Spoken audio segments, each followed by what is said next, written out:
Self-control is strength. Calmness is mastery. You have to get to a point where your mood doesn't shift based on the insignificant actions of someone else. Don't allow others to control the direction of your life. Don't allow your emotions to overpower your intelligence. OMG, shout out to Divine Intuitive Tarot. You's definitely a real one for sharing this quote. Collective, if you clicked on this, it's because you were able to master control over your own chaos within, right?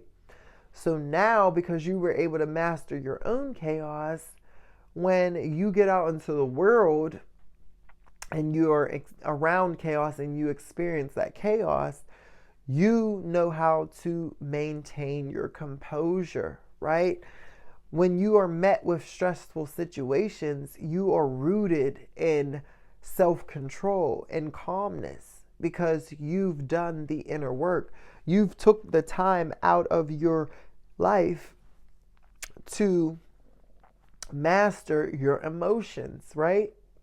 So before, when you dealt with stressful situations, it stirred up a lot of different emotions within you. And because you were still dealing with unhealed areas in your life, you were often triggered. When these stressful situations came up, it triggered these unhealed wounds and triggered these emotions, right? Sometimes very volatile, sometimes very unpredictable. Sometimes it hit you out of nowhere. You know what I'm saying? You might have just been having a chill day and then something happened and then boom, now you're hit with all of these waves of emotions, right? And it literally would screw up your day. It would change the directory of how you felt, you know? And I'll give you an example of how this happened to me. This was back in high school, whenever, I think this was either my junior or senior year, and I was in this after school program organization, and they had one of the program directors had they had asked me to speak on an experience because they took us out to a college to like spend the night. I think we stayed like overnight there and just got to really experience the college atmosphere. And so they had chose me to speak on the experience and, you know, public speak to like a whole group of people. And, you know, I was so excited. I'm like, oh, sure, yeah, I'll do it, you know, and I was so pumped and energized. And then when we got to when we actually got to the event, and I think this was before I went up there to speak on it.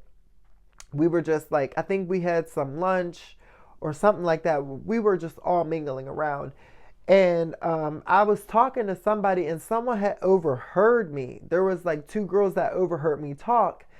And my voice has always been this light like this. You know what I'm saying? So they heard my voice and it sounded just like this. And she was like, he sounded like Melvin. Like, I don't know who this person was that she said I sound like, but, and then they started laughing. So like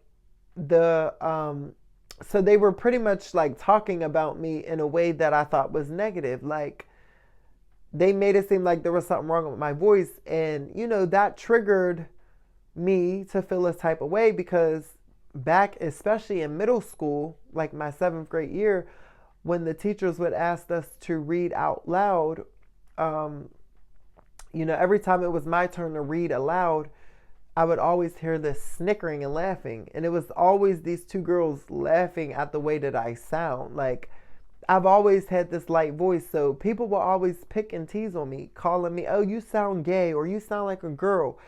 And I couldn't do anything about it. Like, this is my voice. So at that time, that triggered that emotional wound and that came back up. And oh my gosh, I was overwhelmed with sadness and depression. So it changed my whole mood. Like, I wasn't even excited anymore to speak and present myself. So when it was time for me to get up to the podium, I read, but I read it real dry. I read it real basic. I read it real low.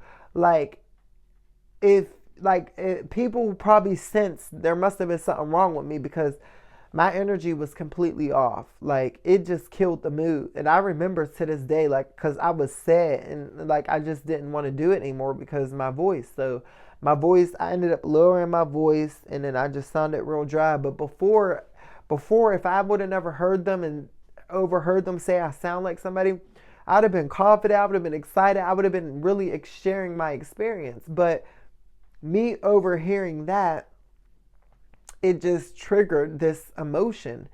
And of course, at that time in high school, I didn't I didn't have no control over my emotions, right? So I was all over the place, and that affected my life at that time. I don't know who was out there listening to my experience. I don't know what opportunities that could have came from that, but I didn't give it my all. And I know other people sense that too. So it just killed everything, and it made the atmosphere worse. So that was like my little example of how, like, oh my gosh, something triggered me outside of me. But if I had gained control, if I was a master of my emotions at that time, that wouldn't have been a trigger for me, because I would have already came to terms and accepted me for who I am, right? Like now, if that happened, fast forward to this day, and that happened, they say, oh, they sound like whatever. I'm embracing it, because I know this is my voice. I have to accept it for who, I came to terms with who I am. So I would have given that presentation, that would have actually fueled me to go even harder, right? That's just who I am now. And collective, that's you. Like in the past, this would happen a lot, where things would happen and you would be chaotic because your inner world was still in chaos. So when you went out into the world in the chaos, it was just like a whole heap of mess. Like, but you learned how to master control over your inner chaos, right? Because you went within and healed those wounds and trauma. So now you remain unbothered when you go out into the world and you deal with chaos and stressful situations. They don't shake you up because you master control over yourself. So now you can master control of the chaos around you. This is you now, collective. This is you. You have yourself so under control. People cannot trigger you anymore collectively. They would have to try their hardest, and they would actually look a little silly and desperate trying to come for you, because that's how much you're able to master yourself, right? And you don't allow your emotions, because when your emotions get in the way, you don't think clearly and logically, and you start to move off of your emotions. You might have used to move off your emotions, just like the example I gave you. I moved off of sadness, and now that changed the whole, like, you know what I'm saying? But you separate your emotion from a logic now. You know how to tame your emotion, and you take your heart out of it, and so that is powerful. You've taken back control over yourself, and so you don't dilute yourself with your emotions. This is how you keep your heart light. This is how you keep yourself stress-free. This is how you keep those blessings flowing and coming in, and the opportunities, and keeping yourself in a position that you remain open to receiving, right? This is you now, collective. Like, you've done the work. High five. Give me a high five. Okay? If this is you, let me know in the comments below, because listen, this is not an easy feat. It's not an easy task. So if this is you, I need to know, because hard work is paying off. Listen, and if this is your first time here on my channel and you enjoy my content, please consider subscribing. I would definitely love to have you a part of the tribe. Thank you guys so much for continuing to support my channel. It's Karkar. I'll talk to you guys later. Bye.